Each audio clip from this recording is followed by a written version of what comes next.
Hi, everyone. This is Tom, and this is the third story of the stories I told my students when I was teaching 27 years in Montgomery County, Maryland, first grade and second grade. And so this story revolves around parties that we had. And so when I was little in first grade, I would have a birthday party that was the best. And my mom would have a scavenger hunt, and we would go around the neighborhood and go to houses that we had never seen before and knock on doors with a list of items we needed. One of them was always a bobby pin. If you're not familiar with what a bobby pin is, there's one. And it was hard to find. I'm from a family of 4 girls and 1 brother. And so I knew what a bobby pin was. We had them everywhere. But anyway, we would get back home and celebrate the winners. Actually, this is about my oldest sister, Janice's party. Janice was 14, 15 years old. She was our family rock star. She went to Marywood Academy in Grand Rapids, Michigan on scholarship.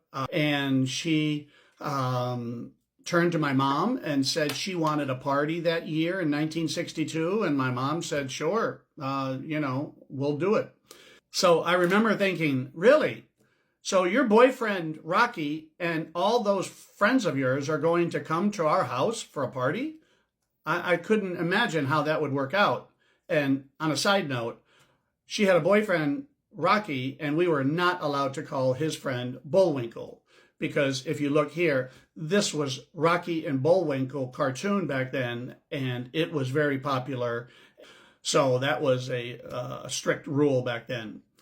But anyway, my mom said, sure, Jan gets a party too. So during the following days, my mom would go to the backyard and shovel the snow off of the yard, and she created this beautiful rectangular shape in our yard with the flat surface with the snow shoveled off, and she had nice banks all around the yard. And we were amazed that, what's happening here? So she then put up Chinese lanterns around the yard, and we just were amazed at how really cool this looked. And then, if you're from Michigan, you know the next move would be to take your hose and spray it all over the yard and make an ice skating rink. And so my mom did this evenings around dinner time when my father came home to watch the kids and Janice was there to watch the kids. My mom would go out back and spray the yard with water multiple times to get a nice base of ice for the ice skating rink. And sure enough, the day came and her friends showed up, and I was told I was not welcome out in that party. I went upstairs to a back room that we had, and it overlooked the backyard.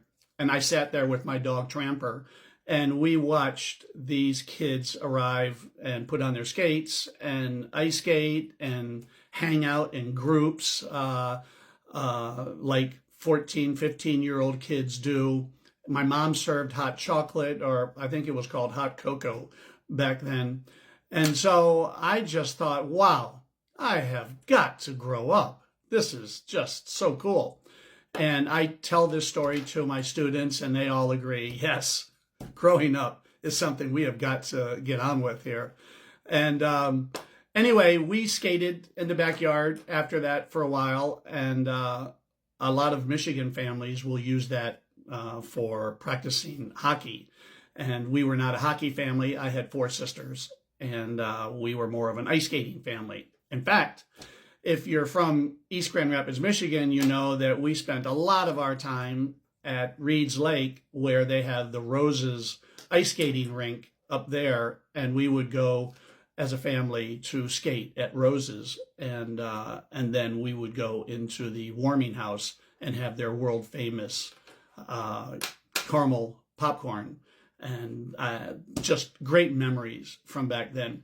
But my students would take this story home, and I would surely get emails from parents telling me what a nice story it was and how interesting it is that you could make a ice skating rink in your backyard, which was kind of common in Michigan back then. But I enjoyed telling the story, and the parents enjoyed it as well.